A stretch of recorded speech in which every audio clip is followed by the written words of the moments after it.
შენ გეუბნებიან რომ უნდა შეეგო სიღარიბეს. გარწმუნებენ რომ აქ არაფრის იმედი აღარ უნდა გქონდეს. უნდაც დაგაჯერონ რომ ეს ქვეყანა არა შენი, არამედ მათი საკუთრებაა. ცდილობენ გაფიქრებინონ რომ უკეთესი დღე შეუძლებელია გათენდეს. ისინი ოცნებობენ რომ შენ სასოწარკვეთილი გაიქცევის საკუთარი ქვეყნიდან. მაგრამ ისინი გატყუებენ. აქ შენი სივრცეა და შენი ხმა ისმის. ჩვენ ვლაპარაკობთ ყველა შენს პრობლემაზე. და აქ შენ იპოვი რწმენას, რომ ყველაფერი შეიძლება სხვაგვარად იყოს. ეს სხვა ნანუკაა. შენი მოკავშირე მთავარ არხზე. სხვა ნანუკა მთავარზე. ყოველ ოთხშაბათს საღამოს 10-ზე. საღამოში და ვის მოგესალმებით ყველას და გიყვებით ამბავზე, ახალ ამბავზე და პრინციპში ახალ სკალდელზე, რომელშიც ბოდბის დედათა მონასტერი იხვევა. თეა დემეტრაშვილი ამბობს, რომ მას მამა-პაპისეულ მიწას ართმევენ და მისივე თქმით, ყველას, ვინც ხმის ამოღებას ბედავს, მონასტრის დაცვა უპირისპირდება.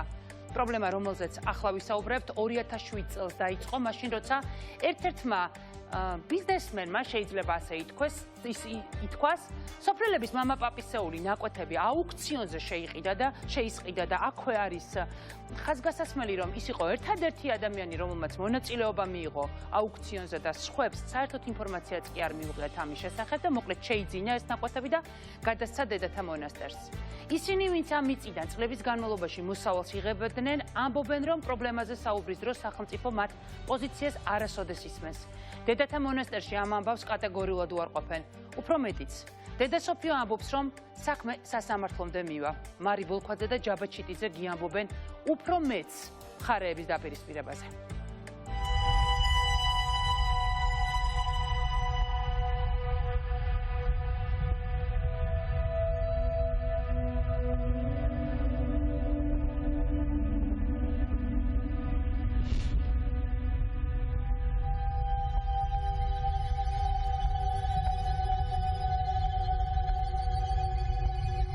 მე არ მძინავს, ფიქრობ რომ რა გავაკეთო, რომ ჩემი შვილები ცოტა რაღაცნაირად გზაზე დავაყენო, ჩეხავენ ხეებს,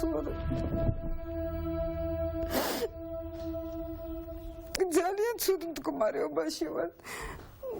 ესეთი შეგრძნება მაქვს, რომ შვილებს მართმევენ, იმიტომ რომ ძალიან შეგიყვარდა, თქვენ შეგიყვარდებათ, ეხლა რომ წავხართ, თუნდაც ელემენტარულად ნახავთ ის ადგილი, ძალიან შეგიყვარდებათ. ერთი დღეც რომ გაჩენდით, ხო უკვე თქვენ სისხლად და ხორცად იგრძნობთ იმ ადგილს, ისეთი ადგილი არის.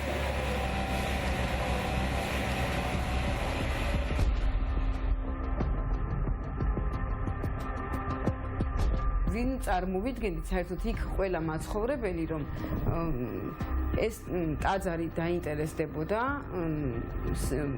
ეკონომიკის სამინისტროს ხელშეწყობით, მოზომეს მთელი თურმე ეს მთელი სოფლის ნაკვეთები გაიყიდა და გასხვისდა ეს ყველაფერი. 4 მიწის ნაკვეთი გქონდა და სხვათა შორის ამ ერთ-ერთ მიწის ნაკვეთზე ეხლა აშენდა ახალი დიდი ტაძარი, გადაასწორეს მთლიანად სულ მიწით გადაასწორეს ეს ჩვენი ადგილი.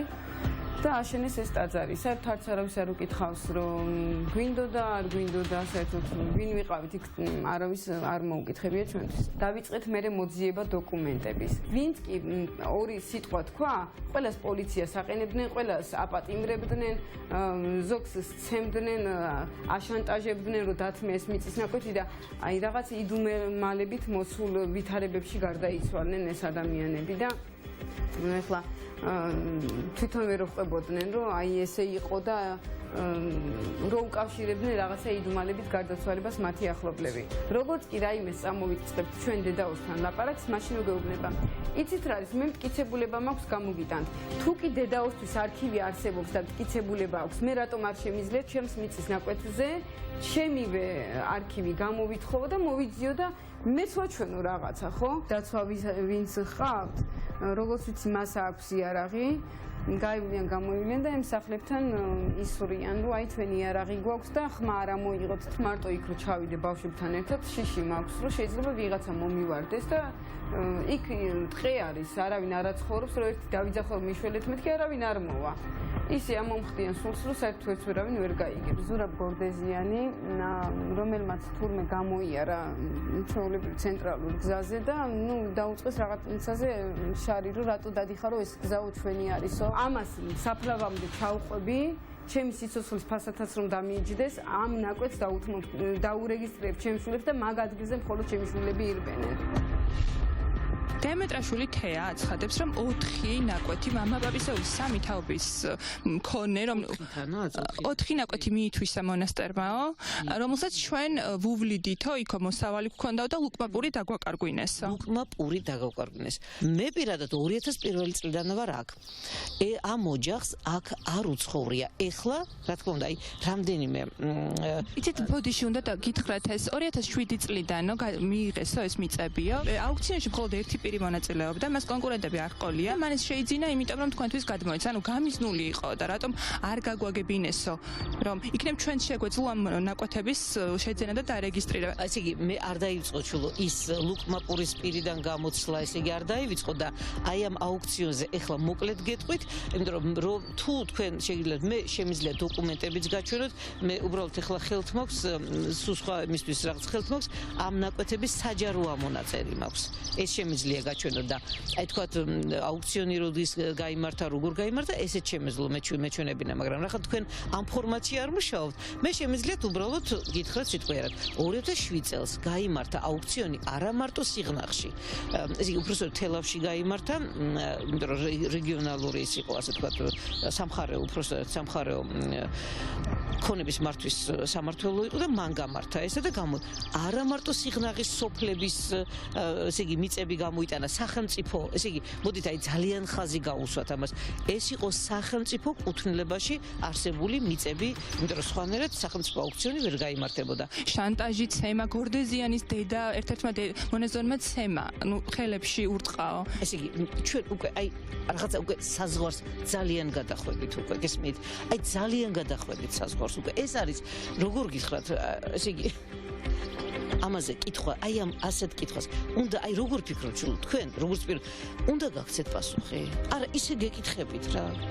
უნდა გავიგოთ თქვენი პოზიცია, ანუ თქვენ ხომ ამბობთ რომ მე ერთიანად, ესე იგი, მე გეუბნებით ერთ პასუხს. ეს არის კანარი სიცურვე, აბსოლუტურად იქ ამას ეს ეკუთვნოდა ისე და ეს რასაც ახლა თქვენ ამბობთ, ეს არის აი როგორი უსინდისო შინების ფაქტები თავისი იარაღის გასროლებით არ არის, არ არსებობს სოფელში.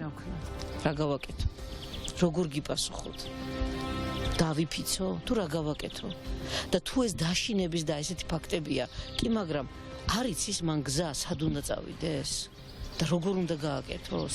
და ვინ უნდა ჩააყენოს საქმის კურსში? არ იცის? თქვენი გზა რომ მოძებნა ჟურნალისტებს, არ იცის სად უნდა მივიდეს, როცა მას სიტყვაზე თოფით აშინებენ? იმ მოქალაქეს მიუბრუნდება და ეუბნება, იცით რა არის, ხმა არ ამოიღო, თორემ დაგაპატიმრებ. რატო კაცო, თუ დედამ უნდა ბცემოს და დედა არ დააპატიმრო, ჩემზე დაკავება რატო ვრცელდება, ხო? მარტო კანონი ჩემზეა და დედაოზია რა. დედაოს ჩვეულებრივ მე მგონია რომ ჩემნაირი მოქალაქე არის, ერთადერთი რომ შემოსილი არის, ხო? და უფრო მეტად უნდა სცემდეს პატივს მოქალაქეს, იმიტომ რომ ღვთისმსახური არის ის და სიყვარულს ღაღადებს ეს იესო ქრისტე და უფალი, ხო, რომ უნდა სიყვარული დაარჩენოს.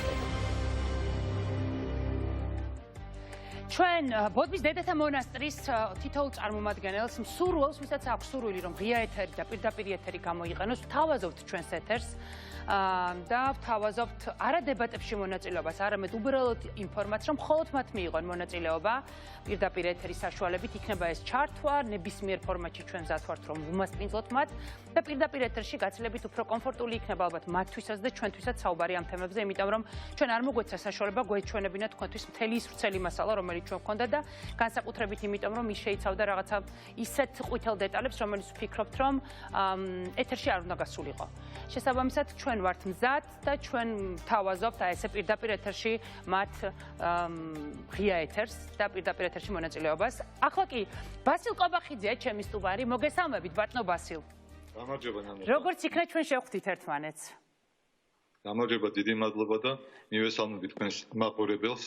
მე მოგესალმებით თქვენ, ჩვენ ძალიან დიდი ხანი ვგეგმავდით, რომ თქვენ ყოფილიყავით ჩვენი სტუმარი და რაღაცნაირად არ გამოგვივიდა და შემდეგ მოკლედ ყველამ დაგვასწრო, მაგრამ არა უშავს. მე მინდა ცოტა დღეს სხვა კუთხით ვისაუბრო თქვენთან ისეთ თემებზე, რაზეც აქამდე პრინციპში ისე არ მოგეცათ საშუალება ალბათ ქრონომეტრაჟიდან გამომდინარე, რომ გესაუბრათ. ამ ბოლო დროს საპატრიარქო არის ისევ აქტუალური გახდა, სინოდის მიმართვა, ისევ რაღაცა განიხილონ, შემდეგ ამაზე ისე უარის თქმა. პრინციპში ის, რაზეც ახლა საუბრობენ, თქვენ ამაზე საუბრობდით წლების წინ. მაშინ, როდესაც ჯერ კიდევ საპატრიარქოში იყავით, მე თქვენი წერილი ერთხელ უკვე წავიკითხე ამ ეთერში. და ამ ეთერში თქვენ ღიად საუბრობთ, არ ვიცი, რამდენად საჭიროა წავიკითხო, მაგრამ თუ გინდათ ამ ეპიზოდს წავიკითხავ, რაზეც მაშინ მიმართეთ პატრიარქს ღია წერილით და ეუბნებოდით, რომ მას უნდა ცოდნოდა, რომ საპატრიარქოში სექსუალური პათოლოგიების ადამიანები იყვნენ. არის თქვენთვის რაიმე ახალი? იმაში, რასაც ისმენთ, იმაში, რაც მოისმინეთ, იყო რამე ახალი თუ თქვენთვის ეს ცნობილია და არ გაგკვირვებიათ, რომ ამ თემებზე საუბარი დაიწყებოდა საპატრიარქოს ირგვლივ? არა, ახალი არაფერი არ არის, სწორედ იმიტომაც გარკვეულწილად თქვენც უარი გითხარით ერთხელ და თავი შევიკავე იგივე ციანიდის საქმე, რომ დაიწყო ციანიდის სკანდალი, იმიტომ რომ ვიფიქრე, რომ 20 წელია ერთი და იგივეს ვამბობ და უკვე თავი მოვაბეზრე კიდევაც ხალხს. და ვიფიქრე, რომ იქ ინდაციანის სკანდალი კიდე შემდგომ ეს რაც სამოვიდა კრიტიკა საპატრიარქოს მიმართ, ასევე არის სწორედ ის საკითხები, რაც ახლა თქვენ სიუჟეტში გავიდა, გლეხების ჩაგვრა თელ საქართველოში ეს არა მარტო ბოდბეჭი ხდება და წლებია მიმდინარეობს ესეთი ჩაგვრა გლეხების, როგორც ფეოდალიზმის დროს ხდებოდა ეკლესიის მიერ და ეკლესიის სხვა ინსტიტუციის მიერ და რა თქმა უნდა ეს ახალი არ არის, ეს მოდის 90-იანი წლებიდან ამას ემატება კორუფცია, ვაჭრობა, საპატრიარქოს მიერ გამოყენება იმისა, რომ გადასახადებიდან თავისუფალი არის, ჰუმანიტარული ტვირთის შემოტანა და კომერციულ ფასებში გაყიდვა, აქედან გატანა დაშლილი ქარხნების, სპილენძის, სხვადასხვა ძვირფასი ლითონების თურქეთში და იქ გაყიდვა და ეს მთელი მაპატიე და ნაგავი, რომელიც აქ არის ერთის მხრივ და მეორეს მხრივ რომ საპატრიარქოს ამხელა გავლენა აქვს ადამიანების სულებზე ეს რაღაცა პატარა კერძო ორგანიზაცია ხომ არ არის? აი ამ საკითხის ამ პრობლემის დაყენებას ვცდილობდით მე და ჩემი რამდენიმე მეგობარი 90-იანი წლების შუა რიცხვებიდან მაგრამ ასე ვთქვათ ვერ მივიტანეთ საუბედუროდ ვერ მივიტანეთ საზოგადოების ყურადღებამდე და თუ კი ეხლა ეს მე ვფიქრობ რომ მაშინ იყო ძალიან იცით რა არის რაღაცა დღესაც კი საზოგადოების ძალიან დიდი ნაწილი მე მაგალითად მიწევს ახსნა განმარტებების კეთება რომ საპატრიარქოზე რომ განვიხილავთ საპატრიარქოს თემას ეს არ ნიშნავს რომ ღმერთს ვეხებით აი ამ ტიპის განმარტებების გაკეთება მიწევს ხოლმე სოციალურ ქსელში იმიტომ რომ არსებობენ მოქალაქეები რომლებიც ფიქრობენ რომ საპატრიარქოს კრიტიკა ნიშნავს ღმერთის კრიტიკას აი პირდაპირ პროპორციულად აღიქვამენ და ამიტომ რაღაცნაირად დისტანცირებენ ამ თემებთან ეს თვითონ საპატრიარქომ ესეთი იდეოლოგია და პროპაგანდა გაწია, რომ მათი კრიტიკა გნებავთ თვითონ პატრიარქის კრიტიკა, ეს ღმერთის ის არის შეურაცხყოფა, მაგრამ ეს ხომ არ არის ესე. ბუნებრივია, ბატონო ბასილ, მე მინდა რომ რაღაც შეკითხვები დაგისვა. თქვენი პრინციპში მე თქვენს განვლილ გზაზე ვისაუბრებ აუცილებლად, მაგრამ თქვენი ბოლო დაპირისპირება ძალიან საინტერესოა თემაზე, როდესაც ღიად დაგმეთ 2000 წელს სინოდის გადაწყვეტილება, სადაც მათ ჩაწერეს, რომ ბავშვები, რომლებიც ვერ მოინათლებოდნენ ჯოჯოხეთში, მონაცვლეები არ იყვნენ, ჯოჯოხეთში მოხვდებოდნენ. ეს იყო პრინციპში და მე როგორც გავარკვიე, მაშინ კრება რუის ურბნისისა თქვენ მოგიწყვეს, ხო? ეს რაღაცა რომელსაც შემდეგ ციანიდის საქმეზე ითხოვდნენ, გაირკვა რომ თქვენ თურმე ეს უკვე ერთხელ ჩატარებულა. ერთხელ კი არა, როგორც ხალხი ითხოვს, მეორე რუის ურბნის ხო ითხოვს. ანუ ერთხელ მაგას გულისხმობთ, ერთხელ ჩვენ თანამედროვე საქართველოს გულისხმობ, ანუ ამ რეალობაში ჩატარებულა.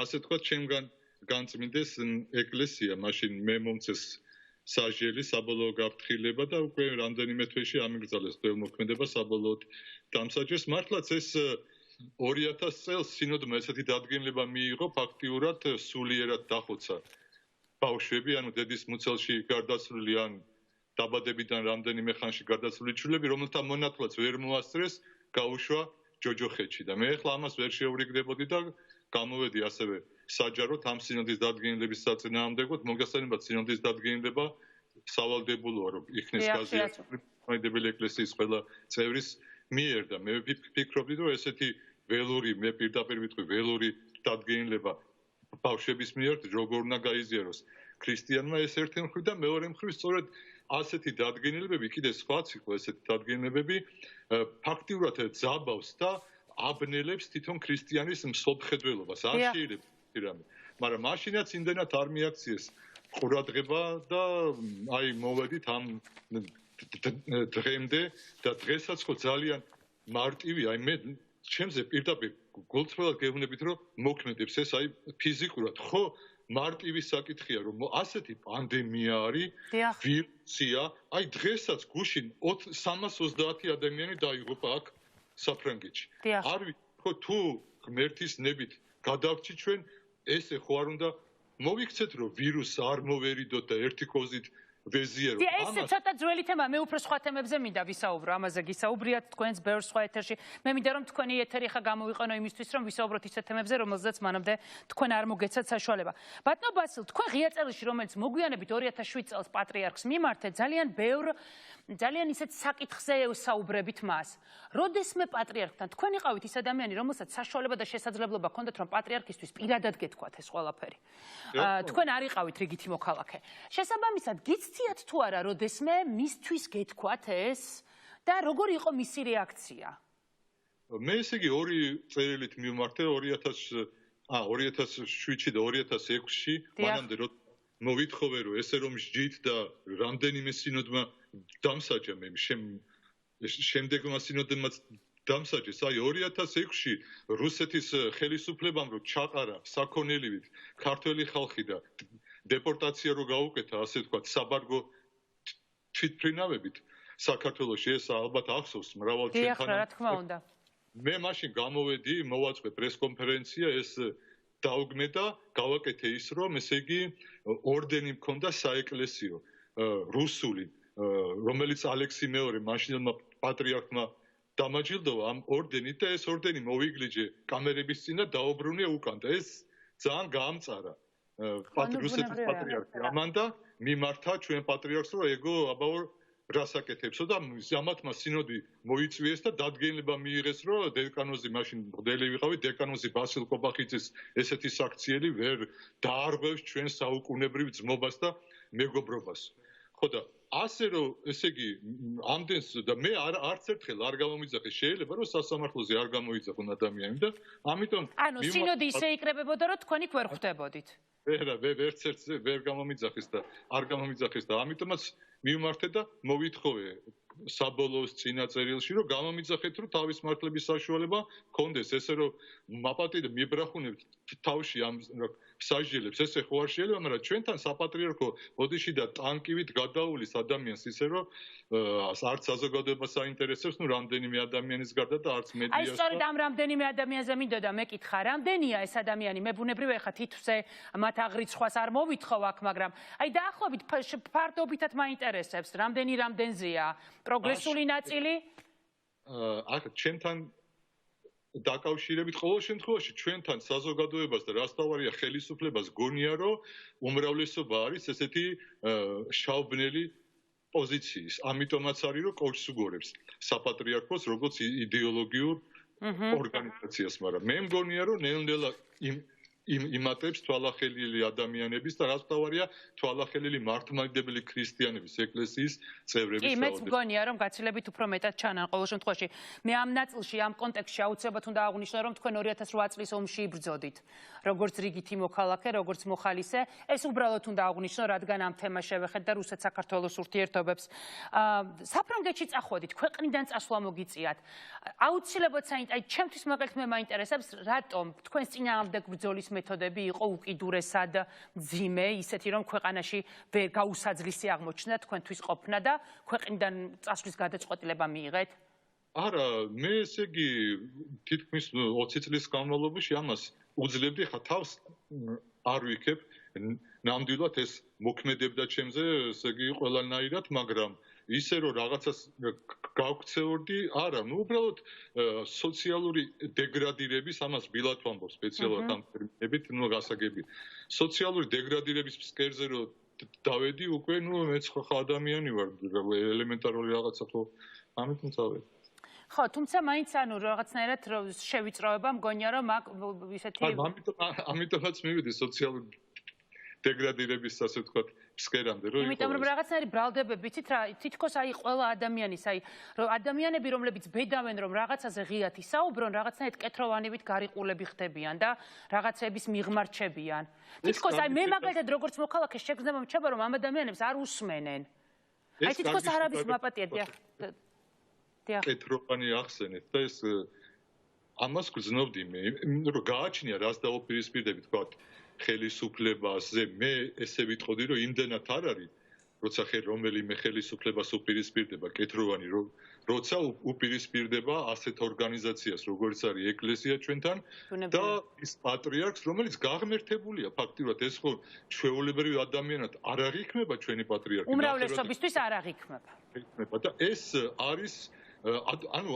ადამიანებს ეწყებათ გულწრფელი ეს იყო მთავარი პრობლემა გულწრფელი აგრესია და გულწრფელი სიძულვა და არა ეს ნუ კი დავალებითაც არის ხოლმე ორკესტრირებული მაგრამ დიდი ნაწილი არის ესეთი შაუბნელი გულწრფელი ასე თქვა სურვილი რომ ეს ადამიანი დაგლიჯონ იმიტომ რომ მისი აი ამ ადამიანების ფსიქოლოგიურ კომფორტს ვემუქრები რა თქვა რომ აი აქ ღმერთია აქ პატრიარქია აქ მადლია ჩვენ ვართ კარგად და მისი სამყაროს სურათი ინგრევა ამით კრიტიკით გამიგეთ აი ეს პრობლემა იცით რა არ ვიცი რაღაცა მაინც მინდა კითხოთ იმიტომ რომ მე როგორც ვიცი პირად საუბარში თქვენ აღნიშნეთ კიდეც რომ მაგალითად მეუფე პეტრეს მიერ გაკეთებული განცხადება რომელიც ყველასათვის შოკი იყო თქვენთვის ეს მაინც მიუღებელი აღმოჩნდა როგორც მე მივხვდი მიუღებელი როგორ მეუფე პეტრეს კრიტიკა რაც მან ბევრ საკითხზე გამოთქვა დიახ კრიტიკა ამ კრიტიკას მე ვეთანხმები აბსოლუტურად თქვენ ჩემი 2007 წლის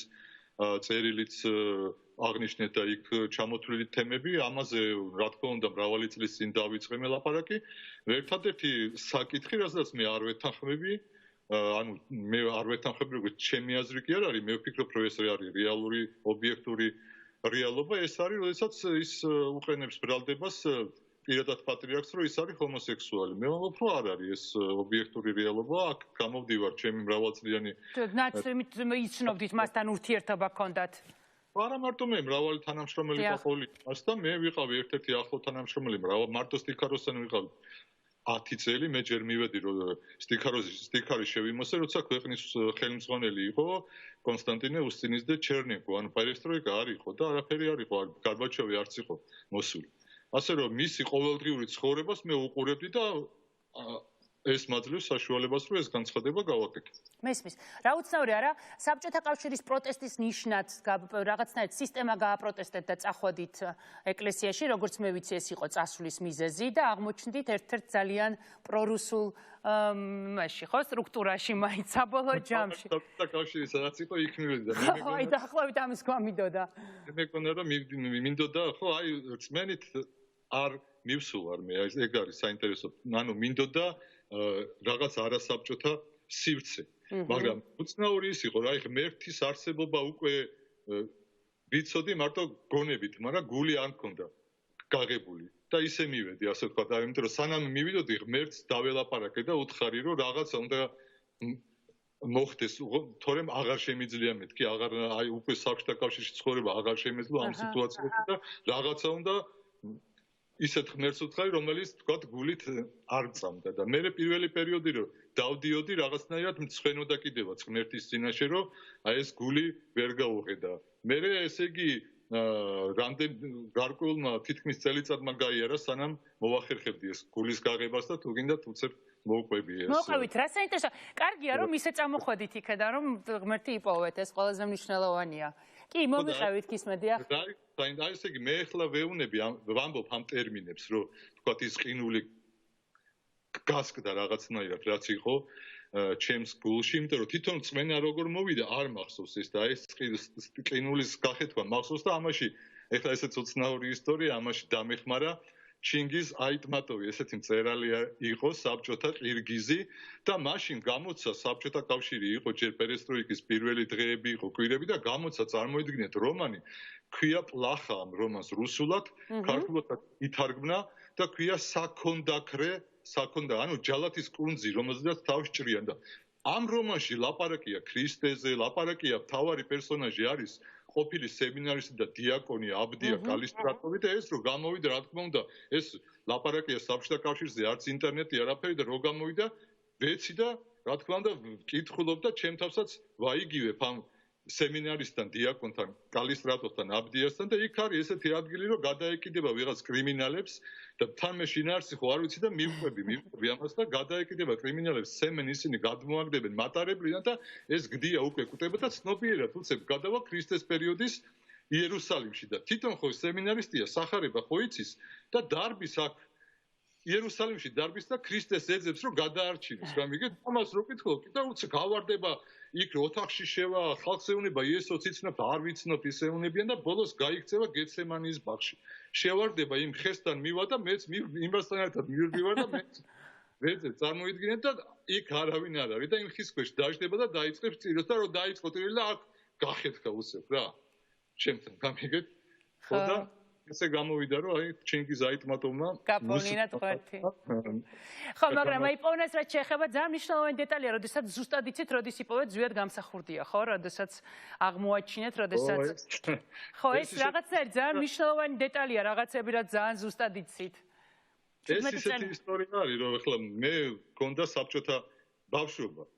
ხო და აი მაგრამ მე რა პროსტავს არსებობა ვაფშე მაბატეთ საერთოდ არ ვიცოდი რო გამოვიდა მე რა გავიგე ეხლა ზვიად გამსახურდია საიდან ვიცოდი რომ ახლო ნათესავი არის ხალბატონი მანანა ლელემ ჩვენი და ძალიან ანუ მამიდებად მერგებიან ასე თქვა და მამაჩემთან ჰქონდათ ასევე მეგობრობაც მაგრამ მე ეხლა ეს არ მახსოვს მაგრამ თვითონ მომიყვე ეს მაგრამ რო გაყვა ზვიაც იქ შეწყდა ესე იგი ეს ურთიერთობა და ნუ ჭრილობად დარჩა ოჯახში ეხლა აქედან ალბათ ჩიში იყო იქიდან ზვიადი დევნაში იყო უკვე და ერიდებოდა მაგრამ რო არ ყოფილიყო ეს შეწყდომა ურთიერთობის იმდენი ლაპარაკი არ იქნებოდა რამდენიც შეწყდომის შემდეგ რომ სულ ჩვენ ოჯახში ზვიადი მანა ლაპარაკი იყო ნათესავი მოვიდა და გამარჯობა არ ქონდა ნათქვამი ისე ზვიადი დავრბოდი ეხლა იქ პატარა ბავშვი იყო და თავში ჩამეჭედა და მე ესე იგი რო დავიწყე შეგნებული ცხოვრება ნუ ის კიდე მეორე რაც ვიცოდი ზვიადზე იყო რომ ნუ კონსტანტინეს შვილი მეტი ბავშვმა არაფერი და რო დავიწყე შეგნებული ცხოვრება ხო რო შევხედე საცხოვრობ რა ჯერ საერთოდ არ ვიცოდი რომ ქართველი ვიყავი გამიგეთ მე ეს მახსოვს მე მეგონა რომ როგორც კახელი მეგრელი და იმერელია ისე არის ყირგიზი მოლდაველი თელი საბჭოთა კავშირი მეგონა ჩემი სამშობლო და რომ მე დავიწყე კითხვა სხვათა შორის უქარხაშოხლება დიდი გავლენა მოახდინეს სიცხეებს მაძლევდა ლევან სანიკიძეს უქარხაშოხლებზე რომ დავიწყე ეს და ვიფიქრე საქართველი ვარ რა ვქნა და დავიწყე მე როგორ ვიცხოვრო და უყურებდი მაპატიე და ზროს ხალხსაც შევხედე ბიძახავს რა თქვა ხე ოთარი ბიძია რაშვება მამაჩემი რაშვება რეზო ბიძია და ზვიად შეხედეთ შემდეგ ხო და ესე იგი ესენი მეუნებოდნენ ჩუმად იყავი ის არ თქვა ეს არ თქვა შენს დაგიჭერენ ტრიფონსაც დაიჭერენ როგორც არის და მე ხო მე ნახე თქვა ზვიადი ბიძია რაშვება და როდ გავაცნობიერე აი ეს ისე მახსოვს კიდაღამ გული გამისკდა რა ეს 70 წლებია და ესე იგი გავარდი ბაღში გავარდი ბაღი ქონდა და ხეებს ვეუბნებოდი რომ რაშვება ესე უყიროდი რა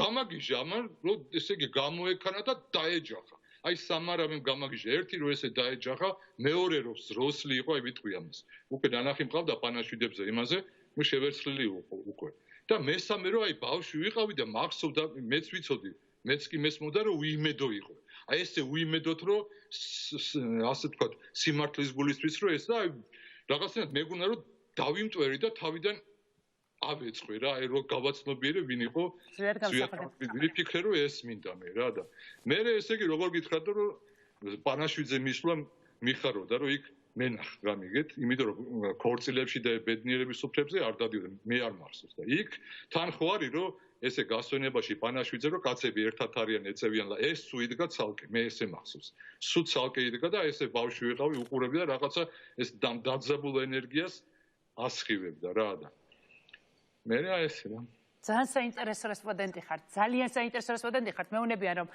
ქრონომეტრაჟი და ვერაფრით ვერ გელევით დიდი იმედი მაქვს რომ ჩვენ კიდევ შევძლებთ ბევრ საუბარს პირდაპირ ეთერში უღრმესი მადლობა ბატონო ბასილ ძალიან დიდი მადლობა რომ იყავით ჩემი სტუმარი დიდი მადლობა ეს არის ქვეყანა ახლა შემდეგი თემა ეს არის ქვეყანა სადაც გაჭირვების გამო დედებს-შვილებს ართმევენ თან უნდა თავად იყო ჩვილი როდესაც მშობლებმა ის ჩააბარეს უპატრონო ბავშვთა სახლში მიზეზი იყო ფეხზე არსებული დამბლა პრინციპში შეიძლება ასე ითქვას, თუმცა ეს არ აღმოჩნდა საკმარისი ბავშვის გასასხვისებლად და გაყავდა დოკუმენტი, სადაც ობიექტურ მიზეზს დაემატა მოგონილი. თითქოს ახალშობის გონებრივი შეზღუდვა აღენიშნებოდა.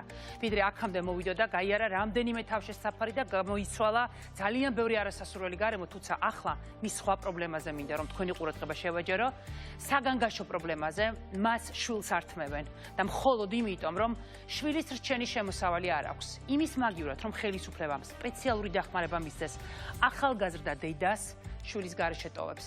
ყველაზე უცნაურია ის, რომ სახელმწიფო მინდობის აღმზრდელ ოჯახს ფინანსურად ეხმარება სტრუქტურა, კანონი როგორ არის მიღებული, ხოლო დედას არა. იმ შემთხვევაში თუ თქვენ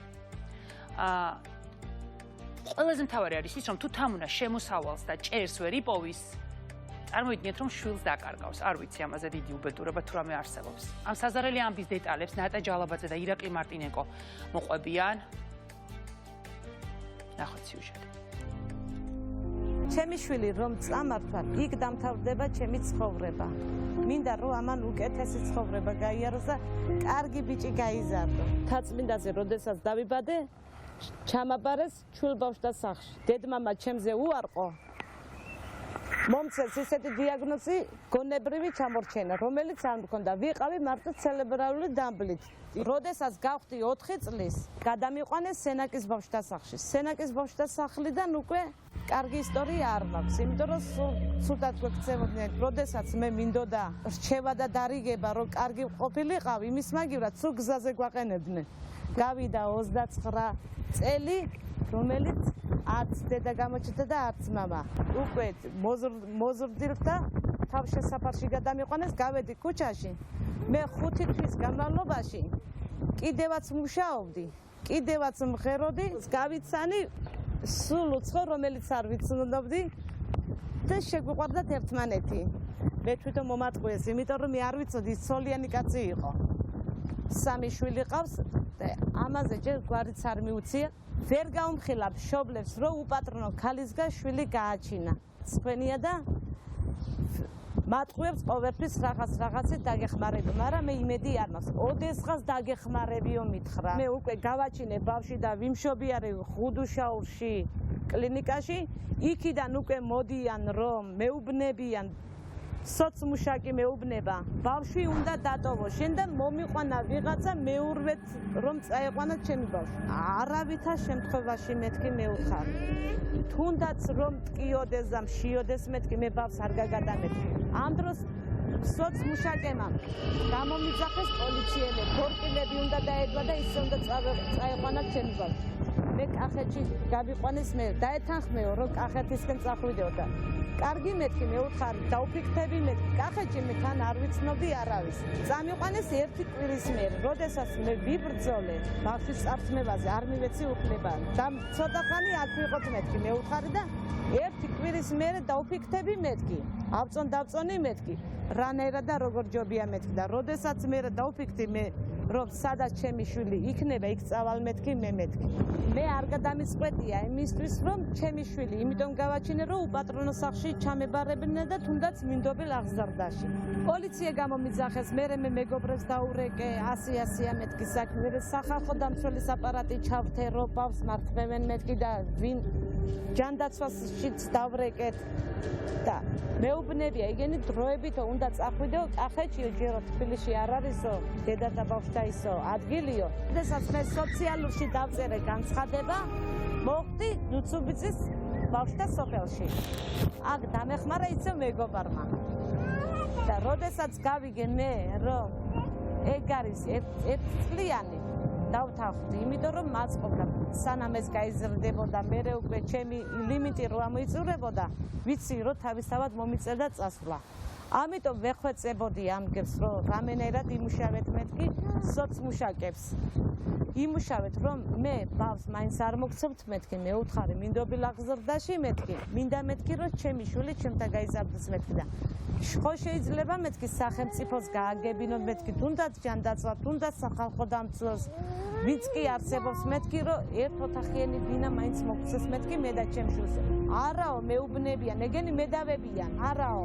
მინდაო მითხრაო, რომ შენი შვილი წავიდესო მინდობილ აღზრდაში. არავით არის მეთქი, მე ვთხარ, რომელ მინდობი აღზრდაში უნდა წავიდეს მეთქი. მე მინახია ბავშვები გაუზრდიათ მინდობილ აღზრდაში, მაგრამ ზოგიერთი კარგიც არ გამოსულა, ზოგი ვიღაცა ურტყავს. ნახევრად მშიერი ყავდნენ, ფულს თვითონ ჭამენის მინდობილ აღზრდაში რო ყავთ და თავიანთ შვილებს უფრო დიდი ყურადღება აქვს და ვიდრე მინდობილ აღზრდაში გაყვანილ ბავშვს და მიუხედავად იმისას 18 წლის მერე მაინც ხომ უნდა დავაყენო მე ეს ფეხზე მინდობილ აღზრდაში რო 18 წლამდე არის მე იმ სიყვარულს რატომ უკრობენ და რატომ ამწარებენ რომ მე უკვე ცხოვრება ერევათ ამ ბავშვებს ვერ გაუგია თავის დედა შეიყვაროს თუ ის დედობილი და ამიტომ მე ამ გადაწყვეტილებას ნამდვილად არ მივიღებ მინდა რომ შვილმა გაიზარდოს ზედასთან მოდი შევთანხმდეთ რომ ჩვენი სიუჟეტის გმირს ყავდა საოცარი შვილი მაგრამ ამას მნიშვნელობა არ აქვს შვილის შვილია და შვილზე შელევა წარმოუდგენელია ნამდვილად საქართველოს კანონმდებლობის მიხედვით თუ მინდობით აღზრდაში მიდის ბავშვი საქართველოს ხელისუფლება სახელმწიფო ოჯახს უხდის შესაბამის გადასახადს ეს არის ძალიან უცნაური და მართლა პარადოქსია როდესაც ხბას იმიტომ რომ სხვისი შვილი წაიყვანოს და მოუაროს ფულს უხდი ხოლო კანონი არ ითვალისწინებს იმას რომ დაეხმარო დედას რომელთანაც შეიძლება რომ მისი შვილი დატოვა და დედამ შვილი აღზარდოს ანუ წარმოუდგენლად არასწორი მიდგომაა ჩემი აზრით და ეს არ არის პირველი შემთხვევა მთავარი საინფორმაციო სამსახური გამოშვებაში 2 დღის წინ იყო მართლა საოცრად შემზარავი ამბავი როდესაც ასევე დედას იმიტომ რომ ფინანსურად არ აქვს იმის საშუალება რომ საკუთარი შვილი აღზარდოს შულს ართმევდნენ ანუ რაღაცნაირი ტენდენცია ამ ბოლო დროს რომ ძალიან მარტივად იღებენ გადაწყვეტილებას რაც ადრე ნამდვილად არ იყო პირიქით ადრე რაღაცნაირი მთელი ბიუროკრატიული შეფერხებები ახდათ ამ თემას ალექსანდრე მუსაევი არის ახლა ჩემს პირდაპირ ეთერში ბიჭი რომელიც თავად გაიზარდა თავშესაფარში თავად გაიზარდა მე შემდეგ იყო მიმდობით ოჯახში და ამიტომ ძალიან კარგად იცის რა ხდება მაშინ როდესაც ბავშვებს მშობლების გარეშე უწევთ ცალკე ცხოვრება და მოკლედ მე როგორც ვიცი ის დაანგრევს ახლა ერთგვარად იმ მითს რომ მინდობით აღზრდაში აუცილებლად ყველა ფუფუნებაში ცხოვრობს ალექსანდრე მოგესალმები მოგესალმებით არ ვიცი რამდენად ნახე ჩვენი წინა სიუჟეტი მაგრამ ჩვენ წინა სიუჟეტში განიხილავდით თემას დედას როგორ ართმევენ შულს იმიტომ რომ მხოლოდ და მხოლოდ ერთადერთი მიზეზის გამო იმიტომ რომ დედას არ აქვს საშუალება რომ შვილი არჩინოს მე მინდა ახლა შენ ჩემს მაყურებელს ამოუყვე რა ხდება იმ შემთხვევაში როდესაც შვილები დედების გარეშე იზრდებიან იგივე თავშესაფარში მე მახსოვს ძალიან ადრე უპატრონო თავშესაფარს ეძახდნენ ცუდ დაჯღერს ეს ახლა მიუსაფარ თავშესაფარს ეძახიან და მინდობით აღზრდის ეტაპიც გაიარე შენ და გზა აი მოგვიყევი რა ხდება მაშინ როდესაც აი მშობლების გარეშე გიწევს ცალკე ცხოვრება მარტო და ამ ეტაპების გავლა საიდან დავიწყო ანუ ბავშვსასახში მოხდი 5 წლის ასაკში ანუ მაგდროს უკვე მყავდა მეურვეებია ჩემი იყო მეორე მაგრამ მშობლების გარეშე იყო აუტანელი ცხოვრება ანუ ჩვენთვის ის იყო მნიშვნელოვანი რომ მათ ისინი ერთხელ მაინც მოსულიყვნენ ჩვენთან და რაღაცა მოეფერაცავით ანუ ყველაზე დიდ მაინც დედასგან ველოდებოდი ასე მოსულას მაგრამ დედა ჩემი რატომაც არ მოვიდა რატომ თქვენს მშობლებმა თქვენზე უარი მაპატიად გვიან მოდის ხმა და არ გეგონოთ რომ გაწყვეტინებ უბრალოდ გვიან არის ხმა მშობლებმა რატომ თქვენს უარი რატომ მოგიწიათ საერთოდ აი რატომ მოხვდით იქ მოხდი იმიტომ ანუ მამაჩემთან ცხოვრობდი დედაჩემ მამაჩემს გავშორდა შემდეგ მამაჩემთან დავჭი შემდეგ ნუ სახში აურზაური ატყდა იქ ნუ მამაჩემი ცუდ მდგომარეობაში აღმოჩნდა სასმელს მიეძალა მე ქუჩაში ვიყავი შემდეგ ბებიაჩემი ჩამოვიდა ნახარო ცუდ პირობებში ვიყავით და მოხდი მე ის ბავშვსასახში და რა ან ყველაფერი ვნახე აი თავი მახსოვს 3-4 წლიდან რა დალადობებიც იყო ჩემზე მამაჩემის მხრიდან და ასევე ბულინგი ქუჩაში სამართლოდ ვიყავი და ასევე შევეცარი შემზარავ ფაქტს როდესაც ერთ-ერთი გამტაცებლები ან გაგვიტაცებს ჩვენ 5 წლის ასაკში და ჩემ მეგობარზე სექსუალურად იზარდეს შემდეგაც რაღაც 3 წლის მერე მან თავიც კი ჩამოიხვდა ой რა სხვები ძამძიმი ამბავი იყო ხა ეს რაღაცა ისე რიგითად მოყევი რომ მეგონა ჩაოლებრივ ამბავს ყვებოდი არ გვინდა მეგობრის ისტორია დავტოვოთ წარსულში. მე ვიცი რომ ძმასთან ერთად ცხოვრობდი შენ თავშესაფარში. დიახ, ორ ძმასთან ერთად. რა იყო ყველაზე რთული? იმის გარდა რომ ემოციური ნაწილი რაც ისაუბრე რომ გინდოდა რომ დედა მოსულიყო, ეს ემოციური ნაწილია. აი რა იყო ცუდი ემოცია გვერდზე გადავდოთ, აი რამე იყო ისეთი რაც აი ფიზიკურად გიჭირდა, გაძლება გიჭირდა.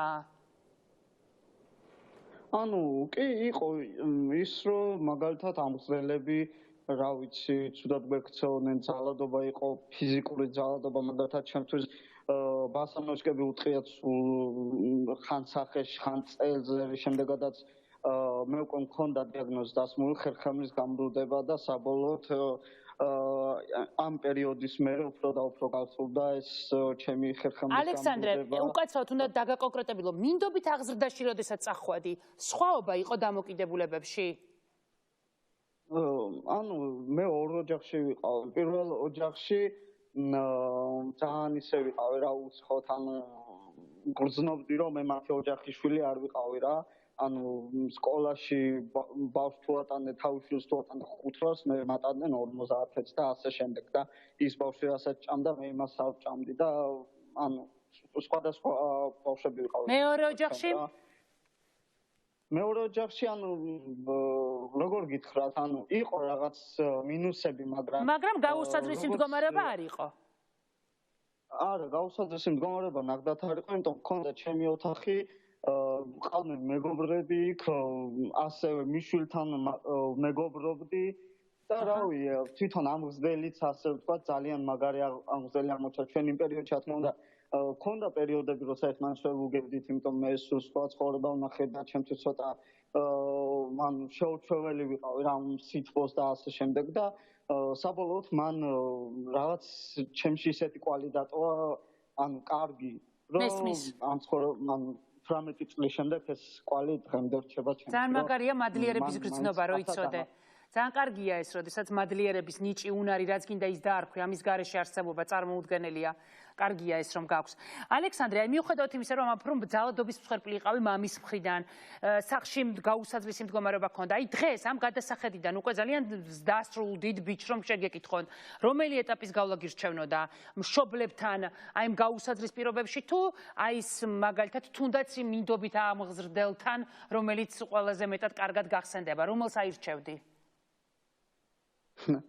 რთული შეკითხვა, იმიტომ უნდა მიპასუხო. არსებითად მნიშვნელოვანია ჩემთვის. ხო, ანუ ვეცდები რომ აგიცნათ ეს მდგომარეობა, იმიტომ ამ ბავშვთა სახლში მაინც ეს ტკივილები და ეს ყველაფერი რო არ მებრძნო, დღეს სხვა ადამიანი ვიქნებოდა. ანუ ოჯახში მაინც სითბოა და ცოტა სხვანაირად უყურებ რა ამ ცხოვრებას და იქ როცა ყველა ტკივილს ნახულობ, ყველაფერს ხედავ, ანუ სხვანაირად ჯდება ეს გონებაში, რა თქმა უნდა ეს ტკივილიც არის ძალიან დიდი, რომელიც წარუშლელია, მაგალითად მე ხო, მაგრამ ნახე მე მინდა რომ აი ესე შეხედო საკითხს, ალექსანდრე, მაპატია რომ გაწყვეტინებ. მინდა რომ ასე შეხედო საკითხს, დედმამასთან თუ აი აღმზრდელთან? რა თქმა უნდა, ყველა ბავშვისთვის არის მნიშვნელოვანი დედმამა და რა თქმა უნდა, მეც ესე მგონია და ამის მოსმენა მინდოდა. და ეს შენ დიახ კი დაასრულე. უბრალოდ არ ვიცი რა სიტუაცია იქნებოდა დედმამასთან რომ დავჩენილიყავი და ამ ხრივ ცოტა მიჭირს პასუხი, მაგრამ როგორც ასეთი ჩემი შეხედულება მშობლების მიმართ ის რაღაცები ვარ მომხდარიყო, რა თქმა უნდა მშობლებთან დავშებოდი და ძალიან გამიხარდებოდი. და ერთი კითხვა მაქვს, წეგან აღნიშნე რომ სულ ველოდებოდიო რომ დედა ჩემ მოვიდო და ჩემთანო. მოვიდა დედა ბოლოს როგორც იქნა თუ არა? დედა გამოჩნდა უკვე ძალიან გვიან ასე ვთქვათ 18 წლის ასაკში გამოჩნდა, მე ანუ სისტემიდან გამოვედი და ქუჩაში დავრჩე და არ ვიცოდი სადმე წავსულიყავ დედაჩემმა და პატრიშა თავისთან, თუმცა დიდად არ შეცვლა დედა ჩემი და სიმართლე ვგითხრათ მის გამო მაქვს ეს ფსიქოლოგიური პრობლემები, უფრო ჯანმრთელობის გაუარესება, ანუ შაკიკი მაქვს ნერვულობის ფონზე ძალიან ბევრი რამ რაც ცხოვრებაში ხელს მიშლის. მაგალითად მე არ შემიძლია 6-700 ვარიან სამსახურს ვმუშაობ, ყველგან არის 6-700 ვარიან სამსახურებში მძიმე დატვირთვა და მძიმე დატვირთვას მე ვერავიდან უფრო გონებრივ სამუშაოა, თუმცა როგორც ასეთი რა ვიცი, მან ძალიან ის კინეულია ჩემს ამ თემაზე საუბარი, მაგრამ ძალიან მიზან დასახული ვარ რეალურად და მინდა რომ რაღაც ჩემი პროექტის გავაკეთო და ახლა ვაკეთებ ამ პროექტს და ჩვენ თუ შევძლებთ რამის შენთვის გაკეთებას და თუ შეგვიძლია მთელს ჩვენი გუნდს და ჯგუფს ჩვენს გვერდით ვიგულე და ჩვენ გვაქვს ისედაც პროდიუსერთან გაქვს ურთიერთობა და შეგვიძლია რომ მე ინდივიდუალურად ვისაუბროთ ამ თემაზე ახლა ეთერში რომ არ დაუთმოთ დრო. მე გიხდი უღრმეს მადლობას, იმიტომ რომ თემაზე, საკმაოდ სენსიტიურ თემაზე, საკმაოდ პირად თემაზე ისაუბრა ესე პირდაპირ ეთერში. ძალიან დიდი მადლობა რომ იყავით ჩემი სტუმარი. მადლობა თქვენ. მადლობა, ძალიან დიდი მადლობა. ჩემი შემდეგი სტუმარი გადაღებაზე იმ პირობით დააფთანხმდა, რომ სახელ და გვარს არ გვეტყოდა, ცოტა უცნაური თხოვნა, იმიტომ რომ როცა ადამიანი სახეს აჩენს და არ მალავს, არ ვიცი სახელ და გვარს რატომ მალავს, მაგრამ პირობაა და ამიტომ მოგვიწევს სახელის პირობითი იყოს. მოდი ესე ვთქვა, შევთანხმდეთ დავარქვათ ლიანა ბებო. ლიანა ბებო არის 83 წლის, მრავალწლიანი ქორწინების მიუხედავად შვილი არასოდეს ყოლია. გაიარა მეორე მსოფლიო ომი, უკიდურესი გაჭირვება, შიმშილი, სიცივე, თუმცა ამბობს, რომ მისი ახლანდელი ყოფა იმდენად გაუსაძლისია, რომ არაფერ შეედრება. რამდენიმე თვის წინ დაუდგენელი მიზეზების გამო სოციალური დახმარება მოუხსნეს და ამიტომ მისი ერთადერთი კერძი შვრის ფაფა.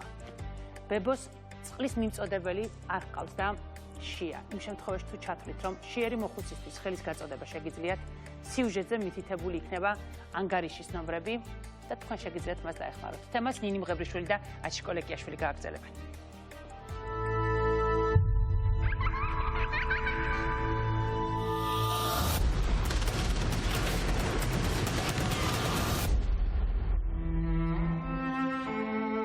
ახლა ვარ დღეს მე 83 წლის მოხუცი, რომელსაც სასწმელი შივა, რომელსაც არ აქვს საშუალება რომ იყიდოს.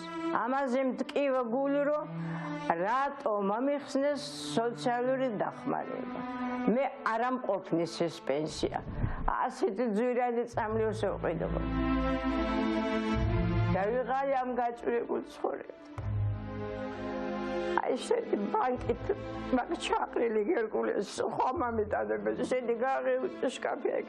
მე ვარ ლენინგრადში მეორე სოფლიო ომი რო დაიწყო 7 წლის ნატანჯი ბოხში, რომელმაც ამ ბლოკადაში დროს ძალიან დიდი უბედურობა ვნახე. დედა ჩემმა წამიყვანა სტალინის დროს თავის თავთან საცხოვრებლად, რომელსაც უნდა გავიზარდო. მე მაშინაც იყო გაჭირება და ამ დროს დაიწყო შემოვიდა 51 წელი მეორე სოფლიოს ომი. ესენი გაიხიზნენ, სამხედრო პიროვნებები იყო, მე დამტოვეს მეზობლებთან.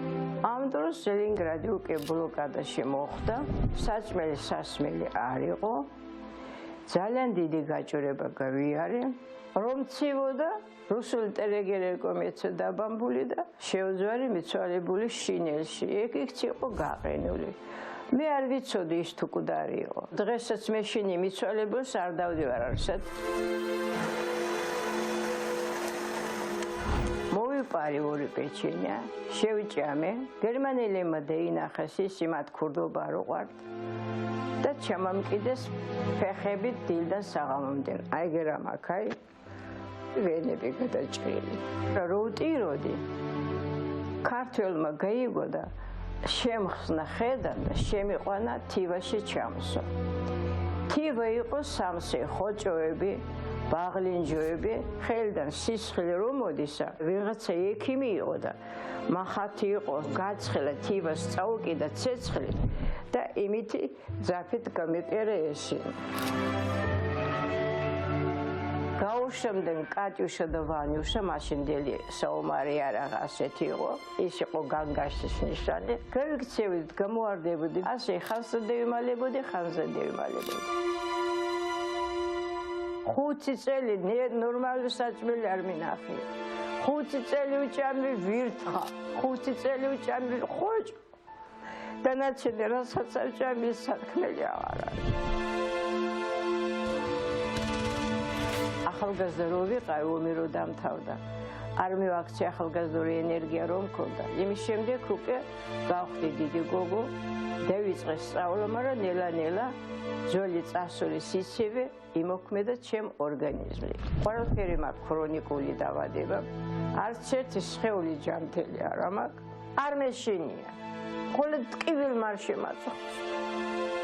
აღარ უძლებ ტკივილს ღარ. გერმანიას გერმანელი არ მოუკლავს.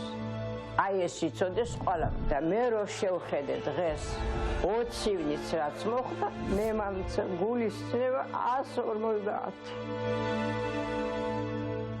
ასეთი გავლილი ბავშვობას ასე რომ მოექცეს თავრობა არ შეიძლება.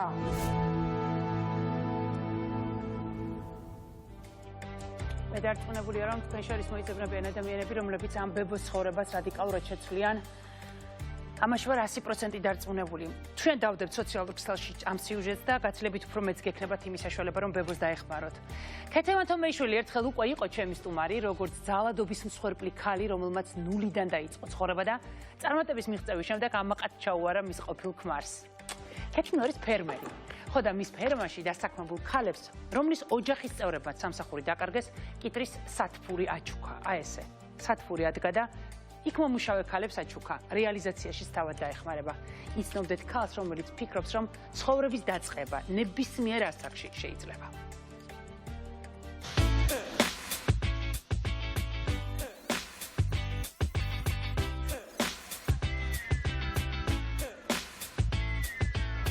მე ვარ ქეთევანთომეიშვილი, ფერმერი ქალი ვანის რაიონიდან. მაქვს სასათბურე მეურნეობა, სადაც დასაქმებული მყავს 7 ადამიანი, რომელთაგან 4 ქალბატონია. მე ვარ თამრო, 3 წელია ვმუშაობ ქეთის სათბურებში და ამასთანავე ქეთის ფერმაში.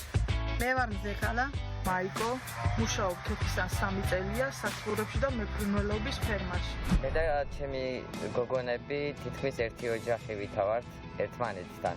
ყოფილა შემთხვევა, როცა არ მქონია თანხა და გოგოებს ვთქვამთ, რომ მე რა აქეთი, ჩვენ ამას უფასოდ გავაკეთებთ. და სამაგიეროდ მე რა პატივიც არ უნდა ვცე დღეს მაგათ. ეს ყველაფერი სხვაში წვეთია, როცა ადამიანები ასე უდგევართ ერთმანეთს გვერდით.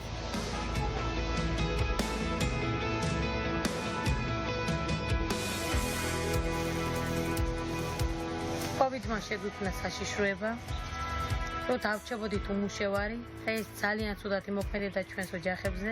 ქეთი უამრავი გამოწვევის წინაშე დგა, მაგრამ მან იპოვა ძალა და დაგვეხმარა ჩვენ.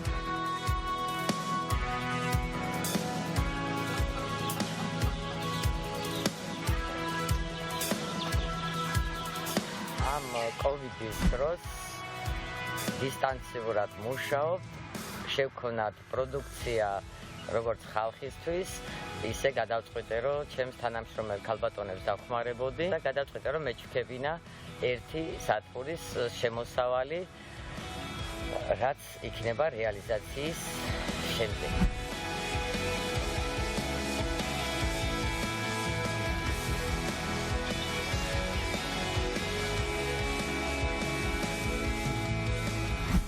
ქეთის წყალობით ამ გაჭირებასაც გადავაგორებთ. გოგოები ყველანი კმაყოფილები ვართ. თუ ასე გვერდით დაუდგებით ერთმანეთს, მე ვარ ერთადერთი იმ ქართველებისაგან, ვინც თulis, რომ ერთად ყოფნა გადაგვარჩენს ქართველებს.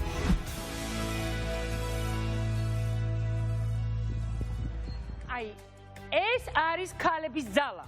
ტელეკომპანია მთავარი არის ამიერკავკასიაში პირველი მედია, რომელიც გაეროს ქალთა პრინციპების ხელმომწერი გახდა, რაც ნიშნავს იმას, რომ ჩვენი პასუხისმგებლობა კიდევ უფრო მეტად გაიზარდა და იმედიმავს, რომ შესაბამებით ნაკლები იქნება ამ ეთერშიც და სხვა ეთერშიც, მინიმუმამდე დაყვანილი.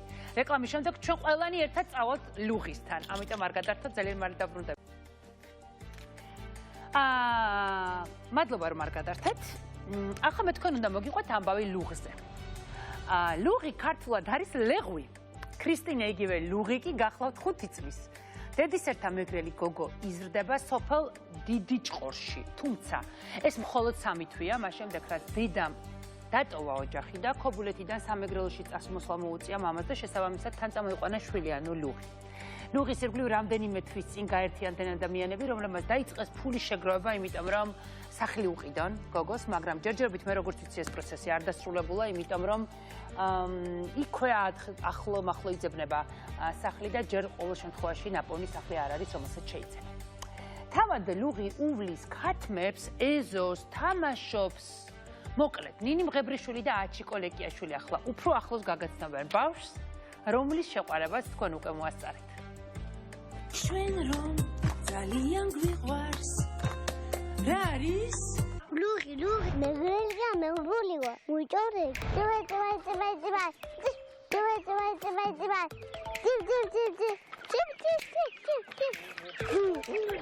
საქმეს აკეთე. ვიბან ხელსაპირზე თავებია შევეხმარებ.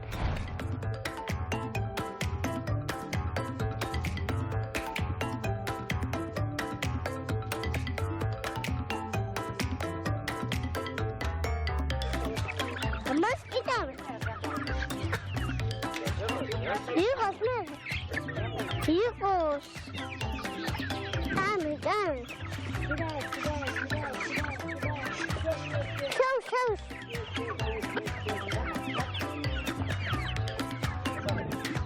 Largazo. Tujle bkhwade gale. Lugi dare gayo lugas rabagi. Daudo. Hola. Chona.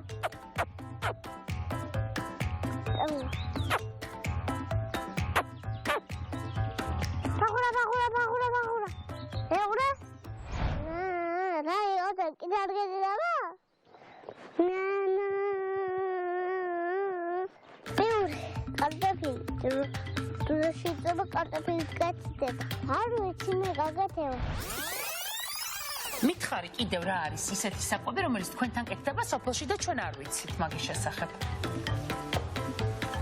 პიური. შეადვარით.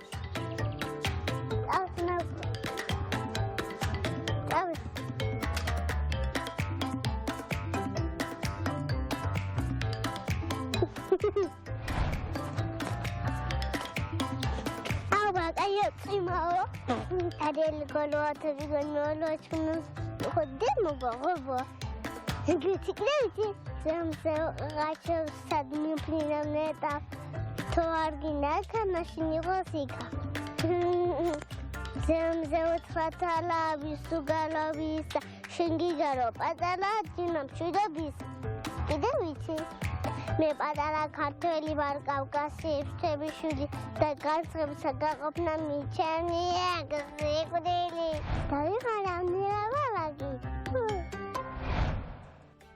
როგორც იქნა ლუღი მეც გავიცანია ესე პირადად, თუმცა ამ ბუნებრივია რომ საერთოდ გადავწყვიტეთ რომ ლუღი ესე ახლოს გაგვეცნო იმ გიფიდან გამომდინარე, რომელიც ინტერნეტ სოციალურ ქსელში გაჩნდა. მოკლედ, საუბარია იმაზე, რომ შეიძლება როგორც ტურისტული ქვეყანა მიმზიდველი აღმოჩნდეთ იმ სტატისტიკური მონაცემებიდან გამომდინარე, რომელიც კორონავირუსის ბოლოს პრინციპში ესე შეჯამდა. მე რა ვიცი, ვიჩქარებ და ვიტყვი რომ ბოლოს, თუმცა რაღაცნაირ შემოტევებს მაინც რაღაცნაირი პოლიტიკური ელფერდადებული ისა აქვს ანონსები, მაგრამ მე ამის არ მჯერა. მინდა რომ ვიყო ოპტიმისტი. შესაბამისად მე მგონია რომ ის მთავარი პიკების გარეშე გავიარეთ. საუბრობენ რომ ორი ეტაპიანი პერიოდი გვექნება, ზაფხულში ერთი ეტაპი, როდესაც ივნისში შეგვიძლია რომ ჩვენ შიდა ტურიზმში გადაადგილება შევძლოთ ქვეყნის შიგნით და მაშინ როდესაც ივლისში უკვე საერთაშორისო ფრენები დაინიშნება და ეს ნიშნავს იმას რომ სხვა ქვეყნიდან მოქალაქეები ჩვენთან ჩამოვლენ. თითქმის პრინციპში რაც უკვე ცნობილი არის ის რომ ქვეყნები თანხმდებიან იმაზე, რომ ყველა ქვეყანაში, სადაც მოგვიწევს გაფრენა, ან ვისაც მოუწევს ამ ქვეყანაში ჩამოფრენა, ჩვენ შემთხვევაში როგორც ჯერ კიდევ არ არის დაზუსტებული, მაგრამ ცნობილია, საზღვარზე ტესტირებებს გააკეთებს. საქართველოს მხარე, თუმცა არსებობენ ქვეყნები, მაგალითად საბერძნეთმა უკვე დადგენილება გამოსცა, რომ იქ ჩასვლის წინ უნდა გქონდეს სპეციალური დოკუმენტაცია, რომელიც ადასტურებს, რომ 72 საათის განმავლობაში გვაქვს გაკეთებული ანალიზი და კორონავირუსი არ გვაქვს. მოკლედ, რაღაცნაირად კორონავირუსთან ერთად თანაცხოვრებას ვიწყებთ. თუმცა მე მაინც პროპაგანდას უწევ შიდა ტურიზმს, ამიტომაც ვრჩები სამეგრელოში და განახებთ ახლა არაჩვეულებრივ ნეგრულ ქალბატონებს გაგაცნობთ, მაგრამ როდესაც შიდა ტურიზმზე საუბრობთ, კარგია რომ ჩვენც შევუწყოთ ხელი ადამიანებს ერთმანეთს და გაცილებით უფრო მიმზიდველები გავხდეთ ფასებით, იმიტომ რომ ადამიანს თუ აქვს შესაძლებლობა რომ ბათუმში რომ ისვენებს იმაზე ბევრად იაფად დაისვენოს კრეტაზე პირობითად ან საბერძნეთის რომელიმე კუნძულზე ბუნებრივია დგება და იქ მიფრინავს. ამიტომ მე ვფიქრობ რომ ფასებით უფრო მეგობრული უნდა გავხადოთ, თუმცა ამაზე საუბარი ჯერ ადრეა, მანამდე სამეგრელო სადაც მთელი სული და გულით გელოდებიან.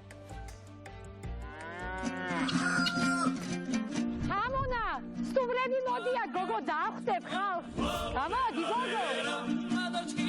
თქვენ ახლა იმყოფებით მარტვილის რაიონის სოფ სალხინოში. წულაიების საგვარეულო დინასტიაში. აქ ჩვენ ვართ 3-4 ოჯახი ვცხოვრობთ. ჩვენთან სალხინო იმიტომ ქვია, სულ ხინია ნებისმიერ ოჯახში რო შეხვიდე. ისე არავინ არ გაგიშვებს ამ კუთხიდან, მით უმეტეს სალხინოდან. ჯემა, ყველას გვიხარია სალხინოში ჩამოსვლა. ზაფხულობით მით უმეტეს ბავშვებსაც. სავსეა ვართ ბავშვებით, ეზოში, შრიამული. აი, ჩემი პატარა სტუმრები. მოდი ბებო, მოდი. მოდი ბებო, მოდი. აი, რა ბავშვები მყავს, ა? მეგრელები ისეთები ვართ საქართველოსდან რო ჩამოდიან სტუმრები ხვდებით ალერსით, სითბოთის, სიყვარულით. გვინდათ რომ ხალხი ვასიამოვნოთ, ვინც შემოვა ჩვენს ეზოში. კორონა, მაგრამ მაინც მოდიან ჩვენთან თბილ ხალხები. როცა არ დადაგები არის, ყველა მანქნები მოდიან ესკურსია. სუფთა ჰაერი, ნატურალური პროდუქტი ღებულობ, ყველაფერი გამწვანებულია. ღვთის ნება რა დაგვემართება ახლა ბოლო ჩვენ კორონა მოგვერევა, მეგრელებს არ ამგონია. ჩვენ სოფელში ცოტა ძნელი სამუშაო გვაქვს, მაგრამ ხალისით მუშაობთ ამ სამუშაოს. ჩვენ მეგრელები ყველა ერთი ოჯახი ვითავართ, ვართ გამტანები, ერთმანეთს გვერდში უდგავართ, ვინმეს რომ არ გაუჭირდება, იქავართ ჭირში, იქავართ ხინში, ჩვენ ორ მდინარე შუაში ვცხოვრობთ, აქეთ ეხურა გვაქვს, იქით არაჩვეულებრივ კალმახის საბადო წაშხურა და რომობა ვინმე აი სტუმარი რო გვეწოვა, კალმახით ვასვიზდები გვაქვს, ჭვიტილური ღვინო, არაჩვეულებრივ შავი ღვინო, ყველა ჩვენ სტუმარს სოფელში რომ მოდის ჩვენთან სახლში, ყველას უყვარს ეს ღვინო.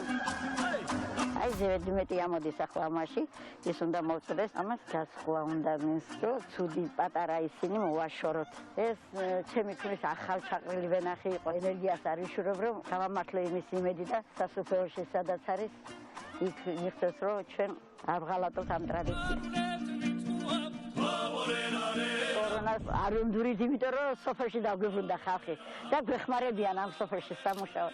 მეგრელები კორონაზე ამბობენ, რომ ჩვენ მეგრელებს კორონა არ მოგვერევა, იმიტომ რომ ჩვენებური აი 70%-იანი არა ხსით და ამით იმას ვიკეთებთ, აი დეზინფექციას. მოდუნებულ კაცს კორონას და სხვა რაღაცეების ერევა, მაგრამ ჩვენ არ ვდუნდებით. არ ვაძლევთ კორონას საშუალებას, რომ მოვდუნდეთ და მოგვერევა. კორონას რა უნდა ასე იციან მეგრელებმა. ჩვენ მეგრელებს კორონა არ მოგვერევაო, კახეთში ვიყავით, ჩვენ კახელებს კორონა ვერ მოგვერევაო, რაჭაში ვიყავით, იგივე გვითხრას. რეგიონში სადაც ჩავა, ყველგან იგივეს გონებიან და მე მგონი ის დროა, რომ ყველა თბილისიდან ავდგეთ და წავიდეთ სოფლებში. მე მომავალ შაბათამდე გემშვიდობებით იმ იმედით, რომ თქვენსკენ ყველაფერი გაცილებით უფრო კარგად იქნება და დიდი მადლობა რომ იყურებთ.